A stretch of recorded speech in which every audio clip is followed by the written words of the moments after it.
When Jasmine Crockett's luxury Bentley broke down on a lonely stretch of road in Texas, she came across an old, forgotten garage and a 72-year-old mechanic named Walter Grayson working alone, with dust in his lungs and a heart one cough away from stopping.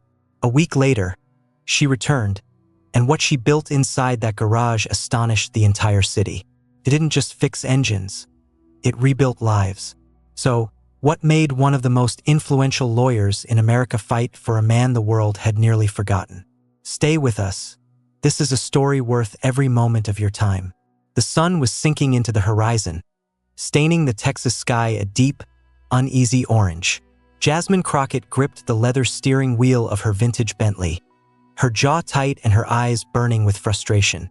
She had just left a courthouse where justice had once again been manipulated, twisted by wealth, hidden behind smiles, and served to those with power, while the powerless were left to suffer.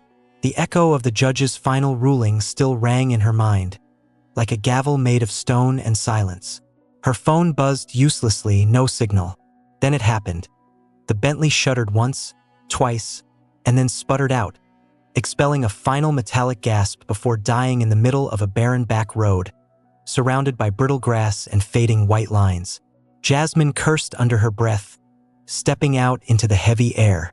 Her heels clicked against the cracked asphalt, and a dusty wind swept through, carrying the faint scent of oil, old rust, and resignation. She scanned the empty landscape, seeing nothing but telephone poles stretching into nowhere. Then, barely visible through the thickening dusk, she spotted a warped wooden sign swinging above a tin building, Grayson's Auto. She stared at the sign above the garage, hanging precariously from a rusted chain. The paint was so faded it was nearly gone.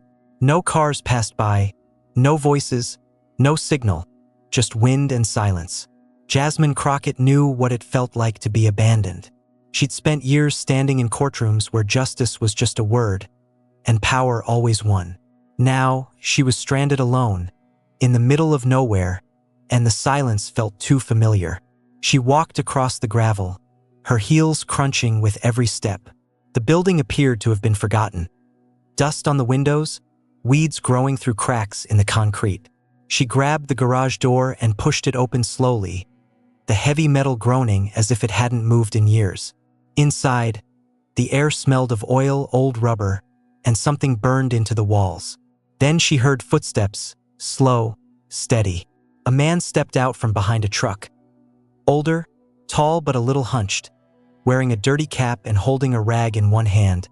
Walter Grayson. His hands were black with grease, his clothes worn and stained. But his eyes were clear and sharp. Jasmine didn't speak. She didn't need to. She could tell he was sizing her up, wondering what someone like her was doing here. He didn't offer a handshake, didn't ask if she needed water, or where she came from. He simply glanced at the car, let out a quiet grunt, and walked straight toward the Bentley, like it was just another machine. Jasmine followed, tense not from fear, but from familiarity. This wasn't the first time someone had treated her like a mystery that didn't need solving. But there was something different about Walter Grayson. He didn't ignore her out of disrespect. He ignored her like a man who'd spent years dealing with things that broke, without time for small talk. As he reached for the hood, he paused briefly, glanced at her, and said in a voice as rough as sandpaper, "Afternoon." Jasmine nodded, steady, meeting his eyes. "Hey." It wasn't warm, but it was enough. He reached under the hood, found the latch without looking, and popped it open. The metal rose slowly, held by an old, creaky strut that looked like it could give out at any moment. Jasmine stepped to the side out of habit, giving him space. The air under the hood was still hot, smelling of fuel and old rubber. He leaned in slightly, scanning with his eyes, listening. Then, without turning, he asked, "What's she been doing?" Jasmine stuttered twice, then gave a weak answer. "No warning." He let out a small grunt, more to the car than to her. "Figures." Walter didn't reach for a diagnostic tool, no code reader, no laptop. He leaned in, eyes narrowed, and actually listened. Jasmine watched, half curious, half skeptical. Most mechanics she dealt with were loud, fast-talking, full of jargon and ego. This man didn't say a word. He ran his fingers along a hose, pressed gently on a connection, tapped the side of a valve as if having a quiet conversation with the machine. Then he stepped back, walked to a nearby tool cart, and pulled out a wrench, no hesitation, no second guesses. Just pure instinct. Jasmine crossed her arms and leaned slightly against the wall, her eyes never leaving him. There was something almost unsettling about his focus, like the rest of the world had been shut off. The only sound was the clink of metal on metal, the turn of bolts, the short hiss of pressure being released. He wiped sweat from his brow with the same rag he used on his hands, then ducked back under the hood. No wasted motion, no showmanship, just work. Jasmine had spent years in places where image was everything. Courtrooms, interviews, high-stakes negotiations. She'd learned to read people quickly, and everything about Walter Grayson screamed, "This man doesn't care who you are or what you've done. He only cares if it's broken and if it can be fixed." And still, not a single word about who she was. No recognition, no assumptions, no se devais glances. That, in itself, was unusual. Jasmine Crockett wasn't exactly anonymous these days, especially not after her high-profile case. She had just left the courthouse, where she'd gone toe-to-toe with a state prosecutor, walking out the front door with half the courtroom whispering her name. Most people either praised her or judged her the moment she introduced herself, but Walter hadn't even asked. And strangely, it was calming. The silence between them wasn't cold. It was just focused, professional, pure. For the first time all day, no one was sizing her up, just a man with a machine and a task that needed to be done. After several minutes of methodical movements, he reached down, tightened something with a firm twist, and stepped back. He didn't look up, just said quietly, almost to himself, "Found it." Jasmine stood by the wall, arms folded, eyes fixed on the man working under her car's hood. His movements were slow but sure, like he wasn't guessing but remembering. He checked the belts, touched the hoses, listened with his hands as much as his ears. She didn't say anything, not yet. The silence felt heavy, but not uncomfortable. Then, without looking at her, he spoke, his voice low and steady. "So, what do you do?" The question came as if it meant something, not just small talk. Jasmine answered without thinking, "I'm a lawyer." He glanced at her and then looked back down at the engine. "What kind?" "Civil rights," she said. "Mostly the kind nobody wants. Wrongful arrests, police cases, stuff that gets ugly." He let out a quiet grunt. Not surprise, not judgment, just acknowledgement. "Tough business." She gave a small shrug. "Someone's got to do it." He didn't respond right away, just kept working, the tools clicking softly in the quiet garage. Then he said, "I respect that. A lot of people talk. Not many do." Jasmine looked at him. "Yeah, well, doing it doesn't make you popular." He nodded, still focused on the engine. "No, it makes you tired." That hit harder than she expected. She watched him for a moment. His worn hands, his stained shirt, the lines on his face that looked like they came from years of squinting through heat and noise. She thought about her day. The judge who barely let her speak. The jury who avoided her eyes. The officer on the stand who lied without flinching. "It's not about what's right anymore," she said. "It's about who's louder, who's richer, who gets to walk out smiling." Walter didn't argue. "Yeah, truth doesn't win. Not unless it's useful." She let out a breath. "I didn't go to law school to play games." He wiped his hands on an old rag, his voice low. "And I didn't open this shop to fix trash. But here we are." They shared a quiet moment. Two people from different lives, both worn down by systems that didn't care who they crushed. Jasmine leaned her head back against the wall, staring up at the flickering light. "Everything's about speed now," she said. "Quick wins, easy answers. Nobody wants to learn how to fix anything. Just throw it out. Buy new." Walter nodded slowly. "Same with people." She looked at him. Break something in a man these days, they don't ask what happened. They just move on to the next. Jasmine swallowed hard. "I felt that." He met her eyes. "We all have." Then silence again. The room was quiet too. But for the first time that day, Jasmine didn't feel like she had to fight for space in the room. Walter didn't flatter her, didn't challenge her. He just understood. And sometimes that was enough.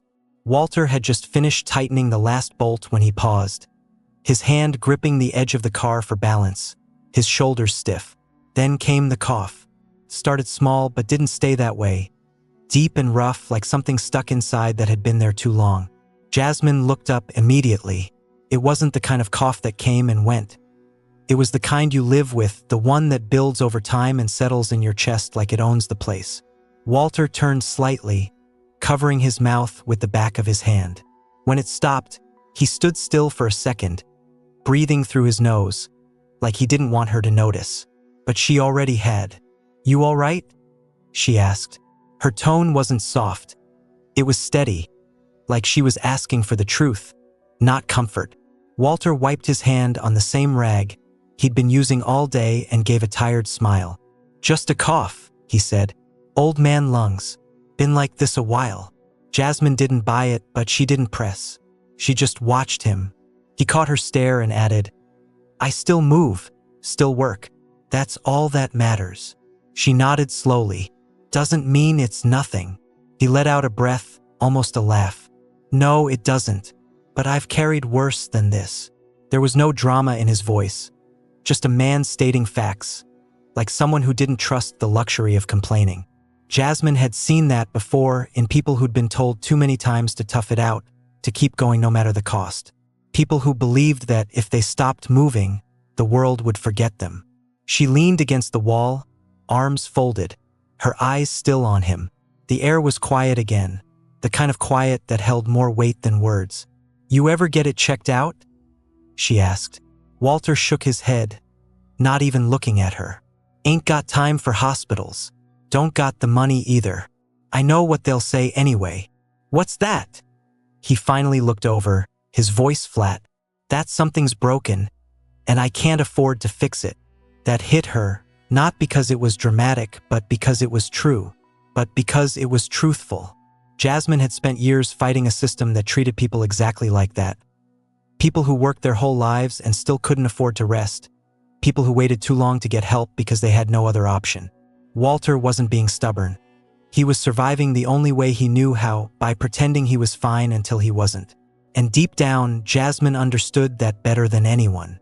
The engine gave a low, clean hum. Steady. Alive. No more coughing, no more shaking. Walter stepped back from the car, wiping his hands on that same rag.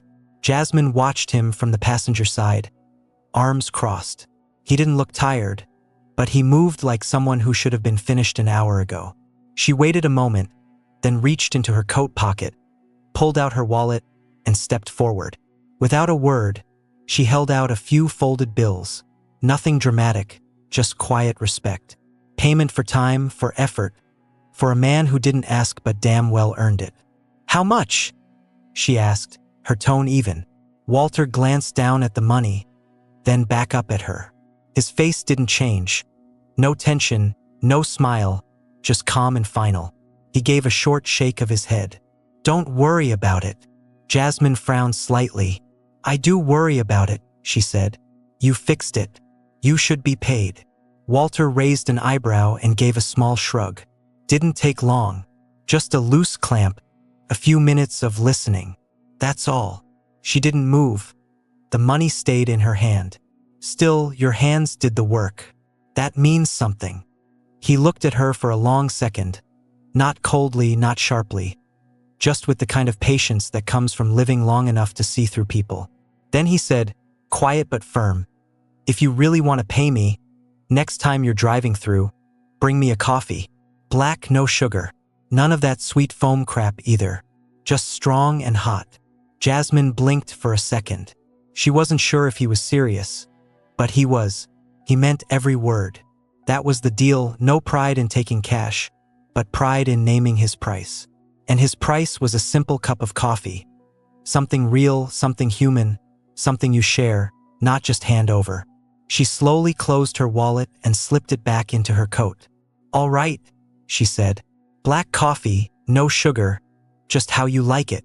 Walter gave her a nod, then something rare, a small smile. Not polite, not performative, just real. That's worth more to me than the bills in your pocket. Jasmine didn't smile back right away. Not because she wasn't moved, but because she was. This man, working in a garage held together by rust and willpower, with a cough that sounded like it came from his bones, had just reminded her of something the world kept trying to make her forget. Dignity doesn't always come wrapped in titles or money.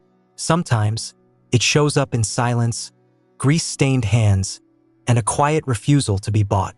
She looked at him one last time. "I'll bring 2 next time." He tilted his head. "That a bribe?" "No," she said. "That's respect." He nodded again, then turned back toward his bench, already cleaning up. And just like that, the moment passed, nothing loud, nothing showy. Just 2 people who understood each other for reasons that didn't need to be explained. She watched him walk back into the garage, his steps slow but steady, that same rag slung over his shoulder like a badge. The Bentley's engine purred beneath her, like it had never broken down at all. But Jasmine didn't start it right away. She sat there behind the wheel for a few long seconds, her hand on the gear shift, eyes still on the man inside. Something about Walter Grayson stayed with her more than the way he worked, more than his silence. There was something heavy in him, something quiet but cracking. A man who was holding everything together because no one else would. She'd seen people like that before, usually on witness stands, usually right before they broke. The drive back to the city was quiet, too quiet. Traffic picked up once she got closer to downtown. But her thoughts didn't leave the back road, the garage, or the man who asked for coffee instead of cash. She should have felt good. The car ran smoothly, her schedule was back on track. But the whole thing sat in her chest like a weight she couldn't shake. Jasmine had walked out of courtrooms where grown men wept, where systems collapsed, where she had to hold her ground with blood in her mouth. But today, for reasons she didn't yet understand, it was that cough, the one Walter tried to hide, that haunted her more than anything else. The next few days were a blur. Meetings, calls, a case filing that dragged into the evening. But no matter how loud the city got, that garage in the middle of nowhere kept pulling at her. So on the 4th morning, Jasmine left early, no security detail, no assistant, just her and a coffee tray in the passenger seat. 2 cups, still steaming, black, no sugar. She drove with purpose, eyes scanning the road like she was chasing something she couldn't name. She turned off the highway and onto that same cracked road, the same brittle grass, the same long stretch of telephone poles vanishing into heat and silence. And then she saw it, Grayson's auto. But something was off. The garage was dark. No noise, no tools clinking in rhythm, no half-repaired pickup idling out front. The air felt different, still and strange, like a breath being held. Jasmine pulled up, parked, and got out slowly. One of the coffee cups shook slightly in her hand. The other stayed untouched in the tray. The front door was shut, the window blinds drawn. But it was the sign taped to the inside of the glass that made her stop cold. Closed until further notice. The handwriting was uneven, written with a black marker that had started to fade. In the heat, Jasmine stared at the sign for a few seconds, trying to piece it together. Her heart rate quickened. She stepped back and looked around. No movement, no sign of anyone, just the hot wind and the hum of distant cicadas. Then she heard it, the sound of a broom scraping against concrete.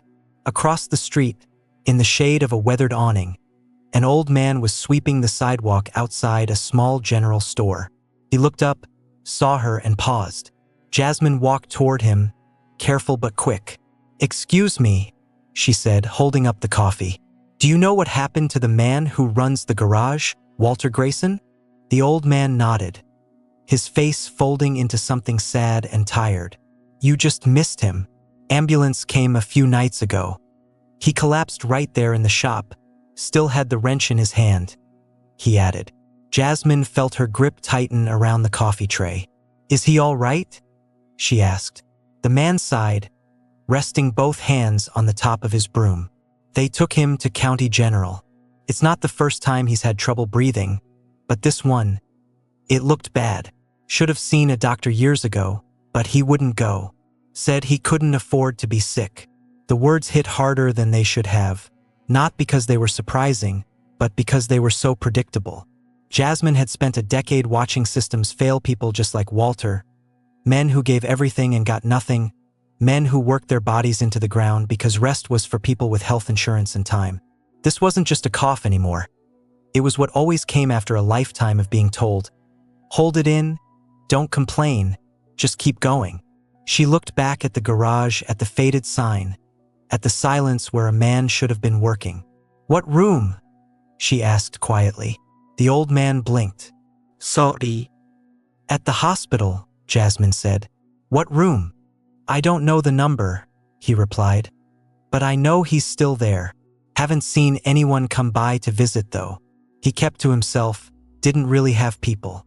Jasmine nodded, already turning back toward her car. The coffee had gone cold, but she didn't care.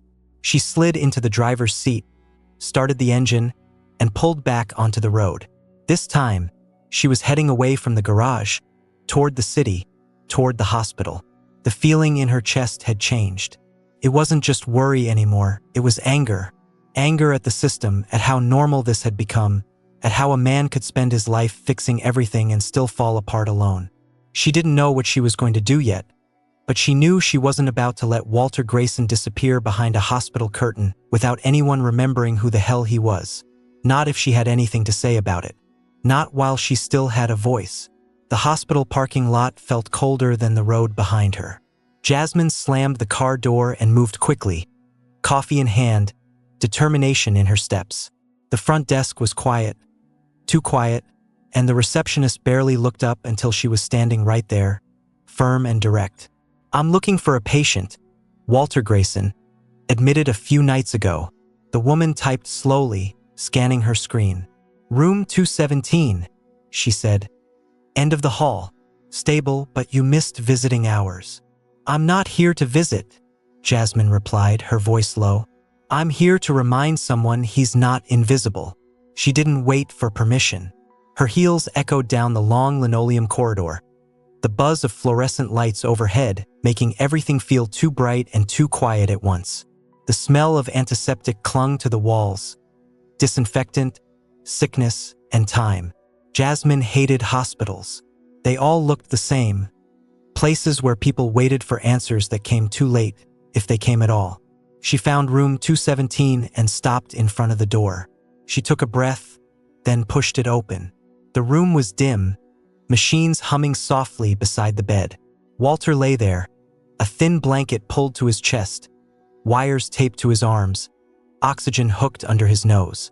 But he was awake, eyes half open, watching the shadows on the ceiling as though they were telling stories he hadn't finished listening to. She stepped inside slowly, the smell of the coffee still rising faintly from the tray. "Didn't think you were the type to take a break," she said, her voice calm but cutting through the silence like a scalpel. Walter turned his head. It took effort, but when he saw her, something lit behind his eyes. A spark of recognition, maybe even something close to relief. He smiled, faint but real. "Car break down again?" he asked, his voice raspy and brittle at the edges. Jasmine walked to the chair beside him and sat down, setting the coffee on the tray table. No. "Still running smooth," she said. He raised an eyebrow. "Then why are you here?" She looked at him, her gaze steady. "Because not everything that breaks makes noise. Some things need fixing more than a car." Walter closed his eyes for a second, a long exhale passing through cracked lips. "I told them I didn't need a hospital," he said. "Told the medics I'd be fine." "You passed out in your own garage, Walter. That's not fine."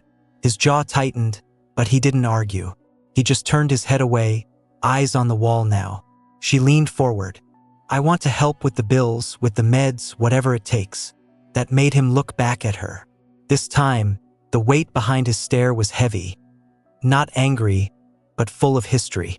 "No," he said. "Keep your money. I've been poor my whole life, and I don't need anyone rescuing me now." Jasmine blinked. "Why? What's the difference between help and care?" Walter let out a breath. "Because I've worked too damn long to start owing people now. Taking money means admitting I can't stand on my own 2 feet anymore, and I'm not ready to say that, not yet." She didn't respond immediately because she understood what this was, not just pride, but survival. The kind that comes after decades of being overlooked, stepped over, and told to wait your turn. Walter wasn't afraid of dying. He was afraid of losing the one thing he still had, control. She glanced at the machines beside him. You were still working, still helping people. With that cough, with whatever this is, you never stopped. He nodded slowly. Because stopping means you're done, and I'm not done. Then let me help you keep going, she said. He didn't answer, just stared at the ceiling again. Jasmine looked at him, this man who had given strangers more than most families gave their own. She thought about the world outside, how easy it was to forget people like him, to use them up and leave them behind when they couldn't carry the weight anymore. You ever wonder why nobody showed up before me? She asked, her voice softer now. Why the waiting room's empty? Why the only person bringing you coffee is the stranger with the broken Bentley? He didn't answer. It's not right, she continued. You spend your life holding things together and then fall apart in silence. Walter looked at her again, and for a moment his mask cracked. Just a little, just enough. I didn't do it to be remembered, he said quietly. But you deserve to be, Jasmine replied. And I don't care what you think about charity. You didn't ask for anything. That's why I'm offering.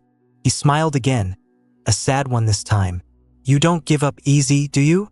No, she said. Not when something's worth fighting for.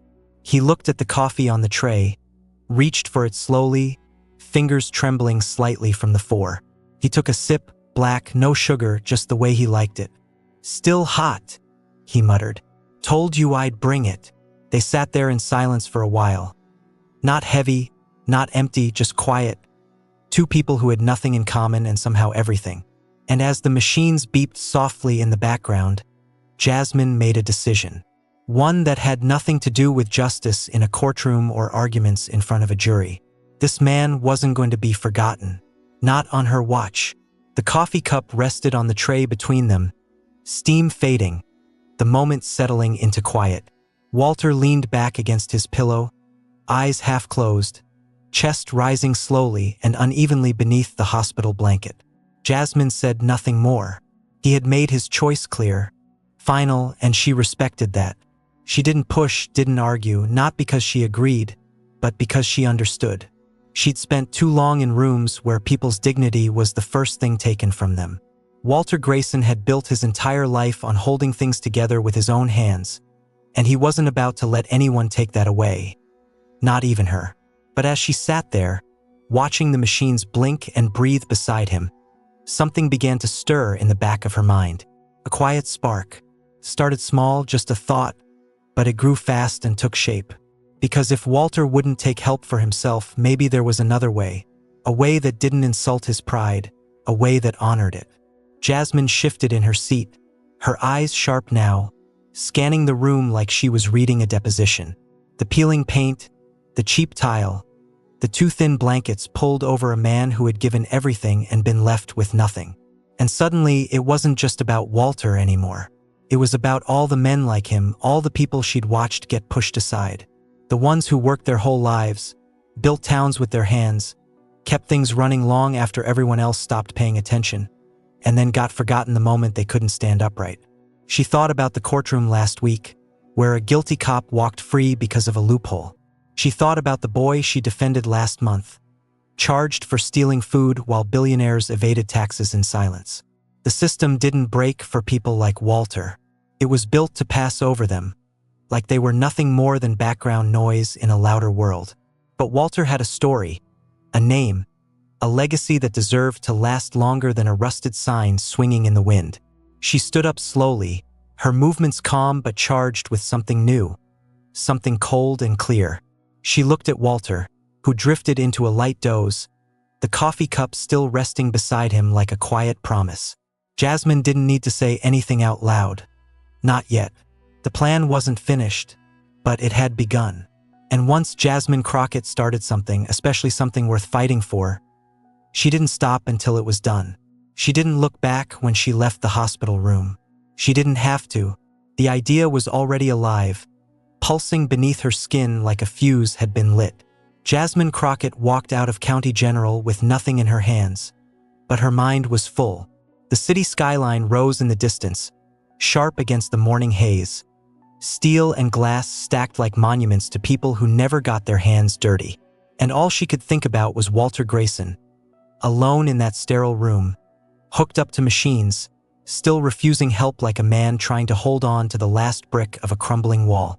By the time she reached her apartment, the plan had shape. Not a rescue, not a handout. Something bigger, something that could last. Jasmine didn't believe in easy wins. She knew systems didn't bend unless someone broke them open. And if Walter wouldn't accept help for himself, she'd find a way to make his legacy untouchable. She started with her phone contacts, favors, quiet calls to people. Jasmine reached out to those who owed her, not in a political sense, but personally: journalists, organizers, one foundation director who once wept in open court after Jasmine got her brother's sentence overturned. She didn't appeal to them with sympathy. She appealed to them with purpose. This wasn't about charity. It was about craft, about passing something forward. "I'm not asking for donations," she told them. "I'm asking you to invest in knowledge, in work, in real skills. You say you care about second chances. Prove it." Within a week, the money started flowing. Next came the garage. Jasmine drove out on a Sunday before dawn. Alone, the road still wet from a midnight rain. The garage stood just as it had before, silent, stubborn, and sagging. But it wouldn't be forgotten, not under her watch. She didn't tear anything down. She didn't try to make it look pretty. The outside stayed the same, grit and all. Inside, she cleaned, cleared out the old junk, rewired the lighting, replaced what had to be replaced. But she left the scratched benches, the uneven tool racks, the faint oil stains on the floor, because they were part of the story. She had a new sign made but didn't hang it just yet.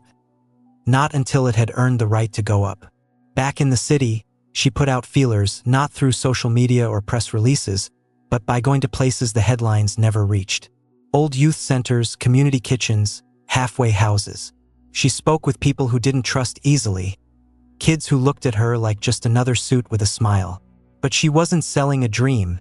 She was offering work. "You want to learn something real?" she'd ask. "Something that can't be outsourced, replaced, or done by a machine." Some walked away. Some stared blankly. But a few, just enough, nodded. One of them was a boy named Malik, 19, with a juvenile record, 2 years of sleeping in his cousin's car, and zero trust in anything. Jasmine gave him an address, a time, and a promise. No lectures, no handouts, just tools and a chance to learn. The next day, he showed up early. Then came another, and another. Jasmine worked nights, planning schedules, balancing invoices, calling in favors from tradesmen, part suppliers, even a retired auto instructor from a local high school who had nothing left to prove but still missed the sound of engines. She didn't want a nonprofit. She didn't want a press conference. What she was building was something quieter but stronger, a space where old skills could meet new hands, where pride came from what you could build, not what you could post. Still, not everyone got it. A local reporter called her, asking if this was part of a rebranding effort. She hung up on him. One city councilman offered to support the initiative in exchange for a photo op and a mention in her next campaign. She told him he wasn't invited. This wasn't politics, it was personal. A tribute to a man who asked for nothing but deserved more than most. At night, she lay awake, thinking about the kids who walked into that garage, wide-eyed and quiet, about Walter still in that hospital room, not knowing what was being built just outside his memory. She hadn't told him yet. Not because she was hiding it, but because it wasn't ready. Not until it spoke for itself. And it would, because for once, the system wasn't in control of the story, she was. She didn't tell him, not right away. Jasmine wanted him to see it, to feel it the way it was meant to be felt, without expectation, without warning. The garage had always been his world, his battlefield, his chapel, and now it was waiting. Tools cleaned, but not polished. Workbenches scarred, not replaced. The old spirit still lived in the walls, but something new hummed beneath it. Young voices, new energy, and a heat in the air that had nothing to do with the weather. 3 weeks after his discharge, Walter Grayson returned to Grayson's auto on a gray morning that smelled like rain and rust. He moved slower now, a cane in one hand, stubbornness in the other. Jasmine didn't meet him at the door. She let him walk in on his own, let him hear it first. The sound of sockets clinking, drills spinning, a half-laughed curse from someone struggling with a stripped bolt. Walter froze at the threshold. Inside his shop, 6 teenagers were crouched around 2 engine blocks, grease on their hands, sweat on their brows, eyes locked in focus. Malik was showing a younger kid how to angle a ratchet without stripping the head. Across the room, someone was rebuilding a carburetor with shaking fingers and a whole lot of courage. Walter stepped inside. "What the hell is this?" His voice wasn't loud, but it cracked through the garage like a dropped wrench. The kids froze. Tools paused midair. One looked like he might bolt for the back door. Jasmine finally stepped out from the office, holding a clipboard, calm as ever. She met his eyes. "This is your legacy," she said. He stared at her, jaw tight. "My garage wasn't a daycare." "No," Jasmine said. "It was a lifeline. You just didn't know how far it reached." Walter looked around again. The workbenches had been cleaned. Sure, but they hadn't been cleared. His tools were still where he'd left them. The oil stains he'd spent decades earning still colored the floor. Nothing was shiny, nothing was fake. But it was different. He turned back to her, his voice lower now, like gravel dragged over concrete. "You changed it." Jasmine didn't blink. "No, I built on it. You laid the foundation, Walter. I just opened the doors." He didn't answer right away. He just looked at her, then back at the kids. Malik, who nodded at him cautiously, trying to hide the fear in his posture. A girl in a flannel shirt was watching closely, waiting to be yelled at, expecting the worst. Jasmine knew what Walter saw in that moment. Not mess, not chaos, but hunger. Hunger for skill, hunger for belonging. The same hunger he'd carried when he first opened that garage 50 years ago, with nothing but a tool belt and grit. He exhaled slowly. "They don't know a damn thing," he muttered. "Then teach them," Jasmine said. "The right way, the way you were taught, or maybe the way you wish you'd been." Silence settled again, heavy but full. Walter's fingers tightened around the cane, his chest rising with something caught between pride and fear. The shop was alive in a new way now, not louder but fuller. He hadn't asked for this. He didn't want to be anyone's symbol, but somehow the world had chosen him anyway. And Jasmine? She wasn't apologizing for it. Not now, not ever. Walter didn't say yes, not with words. He never did. But the next morning, he was back at the shop. He didn't bring tools. He just showed up in that same flannel shirt, a slight limp in his step, the cane tapping on the concrete. He stood in the doorway, as if still deciding whether or not to enter. Inside, the garage was alive with the soft chaos of learning, grunts of frustration, the clatter of tools dropped, the occasional click when someone got something right. Then he saw him, a kid, maybe 17, struggling with a brake caliper, hands shaking, the socket slipping, his whole body twisted at the wrong angle, sweat running down his temple. His name was Eli, quiet, trying hard not to be noticed. The brake line hissed slightly as pressure leaked from the bleed valve, which he hadn't tightened all the way. Walter's jaw clenched. He sighed loudly enough to turn heads. The boy looked up, startled. Walter stepped forward. "You're holding it wrong," he muttered, his voice flat. "That wrench is going to strip the bolt."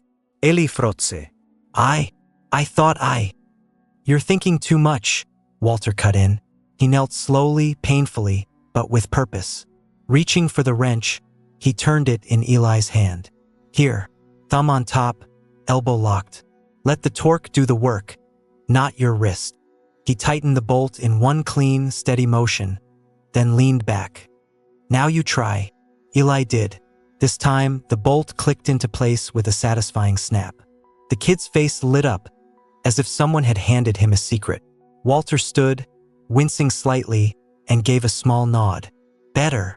From that moment, the shift began. He didn't call it teaching. He didn't wear a whistle or carry a clipboard.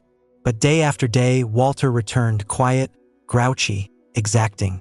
He barked at them when they got it wrong, mocked them when they fumbled basic tools. "That's not a wrench, that's a paperweight if you use it like that," he snapped when they cut corners. "If you don't care about the job, then go home. This isn't a shortcut shop." But he never walked away. He stood beside them, corrected their grip, showed them where to listen to the engine, not just look at it. He taught them that every bolt had a story, every leak had a reason, and every machine was just waiting for someone to listen hard enough.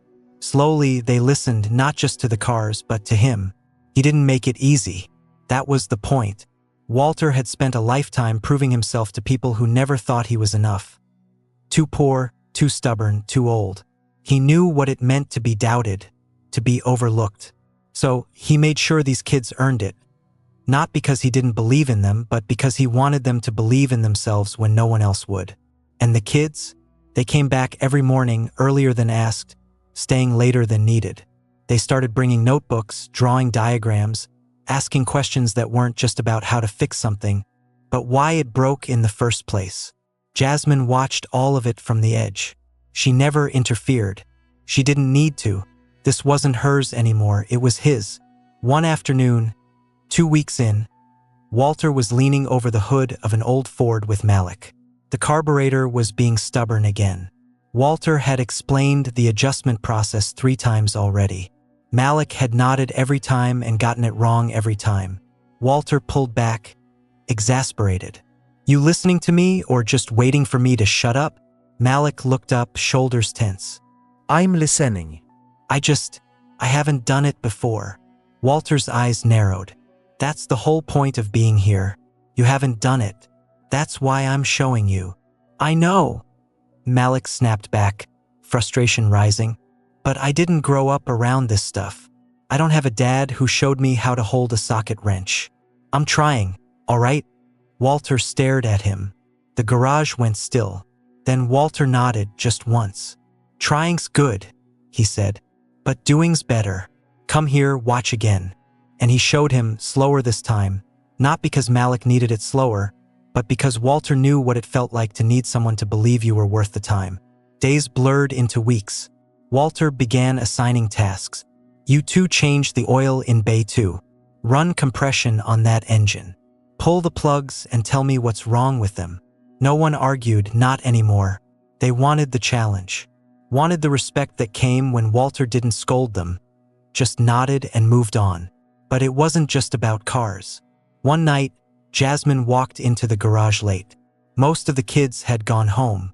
Walter was sitting on an overturned bucket, sipping coffee from a metal thermos.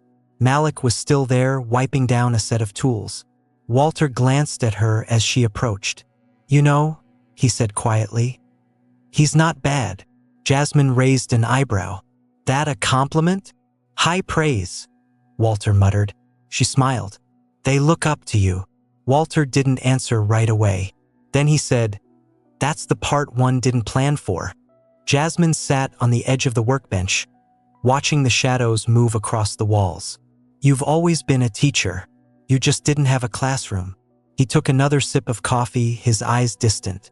"I never had much use for speeches, but I've buried too many good men who didn't get a chance to pass anything on." "You're changing that," Jasmine said. Walter didn't reply, but the silence was his answer. They didn't put up the new sign until a month later. The new sign wasn't flashy, just thick wood, carved by hand. Letters painted in the same deep red Walter had once used to stencil his name on toolboxes 50 years ago. It hung straight this time, bolted firm, centered above the garage doors, with proud, weather-worn dignity. Grayson Garage and Training House since 1974, fixing more than engines. There was no ribbon cutting, no city council speech, no camera crews. Jasmine made sure of that. The story didn't need headlines. The headlines never came for people like Walter anyway. Not when they built instead of burned. Not when their legacy couldn't be packaged in 30-second sound bites. And yet, the lot was fuller than it had ever been. Word had spread, but not through billboards. It moved quietly, through whispers and halfway houses, text threads between social workers, and benches at bus stops, where someone would say, "I heard there's a place where they'll teach you real work, if you're willing to sweat for it." By the time summer arrived, there were more applicants than tools. Jasmine kept a waiting list on a clipboard by the office door. Kids came in from all over, some with records, some just running from a life that felt stagnant. No guarantees, no paychecks, just hard work, valuable lessons, and the chance to become something more than what their past had labeled them as. And Walter still coughed, still leaned on his cane when the pain became too much, still shouted when someone used a Phillips where a flathead was needed. But something had changed, subtle, quiet, like a storm that had passed, leaving the sky clear. He barked at a new trainee for mixing up the oil types. "Kid, if you put synthetic in that old Dodge again, I swear I'll hand you a bus ticket and a banana," he growled when someone brought him coffee that tasted like it came from a hotel lobby. He complained when Jasmine replaced the broken fan in the corner. "That thing's older than half these kids," he grumbled. "Still works fine, probably has another 10 years in it." But the sharpness had softened. The scowl cracked more often.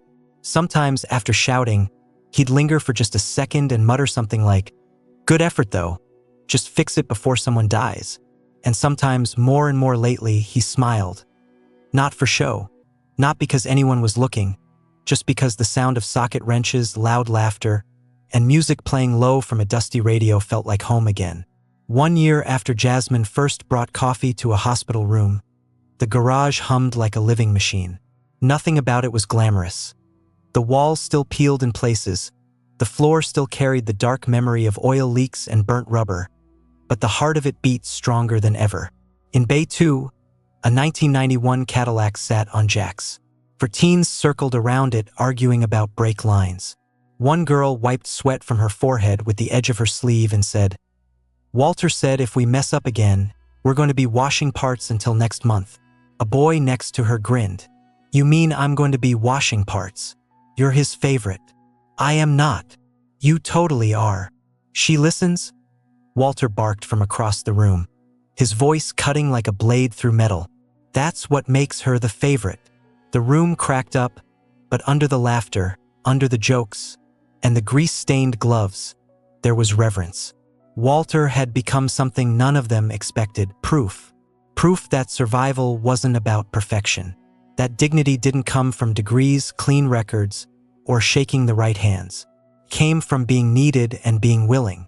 One evening, long after most of the kids had gone home, Walter stood alone in the garage. He stared up at the new sign, his hand resting on a wrench like it was a part of him. Jasmine was sitting on the office steps, coffee in hand, watching him from a distance. The garage lights buzzed above them, casting long shadows on the concrete. "You think they get it?" Walter asked, not turning. "Get what?" she replied. He shrugged. "What this place is, what it means." Jasmine took a sip, then stood and walked over. "Maybe not yet, but they will. They feel it." Walter nodded slowly. Then, after a pause, he added, "I thought I'd be forgotten by now." She looked at him. "You were never the kind of man easy to forget." He gave a small, tired smile. "I'm still a pain in the ass." "Exactly." They stood in silence, both looking at the shop like it was a living thing now, because it was. Walter let out a rough cough, pulled a tissue from his pocket, then shoved it away like he always did. But there was no bitterness in him, not anymore, just acceptance and something more. He wasn't a footnote now. He wasn't the last man in a dying trade. He was the start of something that might outlive him. The next morning, someone brought him coffee again, too sweet, too weak. He spat it back in the cup and growled, "What the hell is this?" "Dessert." Malik, who had just walked in, grinned and called out. She tried. "Give her a break." Walter waved a hand. "Try again tomorrow, or give me the pot and a shovel. I'll roast the beans myself." But as he turned away, wiping his hands on a rag, he was smiling again. Really smiling, because behind him, tools were clinking, voices were rising, and engines, broken ones, were being made whole again by hands that once didn't know they were capable. He wasn't just teaching them to fix machines, he was teaching them they mattered. And for the first time in decades, Walter Grayson didn't feel invisible. He felt seen. The sky above the garage was beginning to dim, streaked with gold and smoky blue. One of those Texas evenings that made everything feel like it had weight. Inside, the hum of work had died down. Tools cleaned, bays swept, the radio off. Walter was locking up for the night. Cane in one hand, the door's stubborn frame in the other. Jasmine leaned on the fender of a half-repaired truck nearby, arms crossed, her eyes following him like she had from the very beginning. He paused at the doorway, looked back. The lights above still glowed, but softer now. The new sign caught the last bit of sunlight, and in its reflection, for just a breath, he didn't see the cracked walls or the rusted corners. He saw something whole, alive, bigger than him, and maybe that was the point. This story isn't about fixing a car. It never was. It's about what gets left behind when the world moves too fast. It's about the kind of man who works with his hands while others build empires from paper and power. It's about a garage that became a graveyard of memory until someone walked in and said, "This isn't over yet." Walter Grayson never asked to be a symbol. He never wanted attention, a documentary, or his name on a plaque. He just wanted to work, to teach, to be useful in a world that had long since decided men like him didn't matter anymore. For decades, he showed up every morning with no fanfare, no audience, and no safety net. While others were building brands, he was rebuilding engines. While others were pitching futures, he was salvaging broken things from the past. And the world, it didn't care. Not until Jasmine Crockett walked into his shop with a broken car and a sharper instinct than most politicians had in their bones. She saw something most people overlooked. She saw not just a man, but a systemic failure standing on 2 feet. A life built with dignity, one hospital bill away from vanishing. A walking reminder of what happens when society forgets its builders. Here's the truth that stings in this country. If you don't sell, you fade away. We don't reward the steady, hard-working hands. We don't notice the people who keep our wheels turning until they stop. We praise innovation, speed, and disruption, but we ignore legacy, patience, and craft. And when those who've given everything finally break down, from illness, from time, from being invisible for too long, we cast them aside like worn-out machines, replaceable, disposable, forgotten. Walter fought that reality the only way he knew how, by showing up day after day, even when his body screamed, even when his lungs failed, even when the world kept walking past his shop without a second glance. And Jasmine? She fought the same battle, just in a different arena. Courtrooms instead of carburetors, briefs instead of bolts.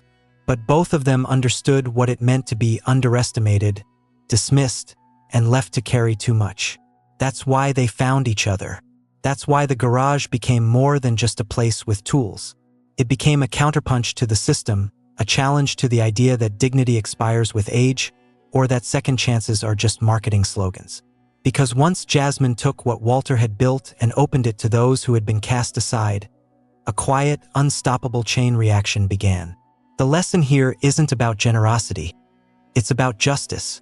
Walter didn't need a handout. What he needed, what everyone like him needs, is for the world to stop pretending that only the loudest voices matter. Jasmine didn't fix him. She didn't save him. She listened to him, amplified him, and in doing so, created something radical. A space where broken things, including people, didn't get discarded but were rebuilt. No branding. No charity gala. No ansperas channel TikToks. Just hard, messy, honest work. The kind that stains your hands and steels your spine. The kind that leaves something behind long after you're gone. In the months that followed, something remarkable happened. Kids who once skipped court dates now showed up early to rebuild starters. Young men who used to run from cops now leaned over carburetors beside Walter, asking questions, learning the names of parts, learning patience. Girls who'd been told they weren't strong enough to work in a garage started carrying gearboxes like veterans. No one cared about resumes. No one asked what you'd done before you got there. What mattered was whether you showed up, whether you listened, whether you were willing to fail in front of others and come back the next day ready to learn. Walter didn't sugarcoat anything. He didn't lower the bar. If anything, he raised it. Because he knew when no one expects anything from you, that's exactly when you need someone who demands more. That's what he became. A man who once believed his name would die with his last breath now had a generation repeating it in grease-stained gloves and steady hands. But maybe the most human part of this story is this: Walter never fully believed he deserved it. Even when the garage filled with laughter, even when they painted his name on the wall in big black letters, even when Jasmine handed him the new sign and said, "This isn't a tribute, it's a continuation," he still struggled to accept that his work had meant enough. Because that's what the world does to people like him. It convinces them they're lucky just to survive, and that asking for more is selfish. It convinces them that dying quietly is nobler than being seen. But the truth? Being seen, really seen, isn't selfish. It's justice.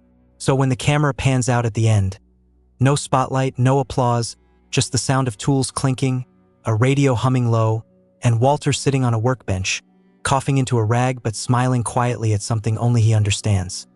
That's the moment that says it all. Because, for the first time in a long, long time, he knows he mattered. He wasn't forgotten, and he never will be. Not because the world suddenly changed, but because someone stood up, saw through the noise and said, "This man's story isn't over." The tools kept clinking. The engines kept turning. The garage lights hummed through the night. But the story didn't end there. And it's not supposed to, because this isn't just Walter's story. It's not just Jasmine's. It's ours. It's yours. It belongs to every person who's ever been told they're too old to matter, too broken to fix, or too far gone to be brought back. It belongs to the kids who've had one mistake branded on their records like a curse, and to the workers who gave their lives to their craft, only to be pushed aside for something newer, faster, cheaper. And if you're sitting there thinking someone else will help them, you're wrong. That's the lie the world keeps telling us. That someone else will fix it, that someone else will show up, that someone else will carry the weight.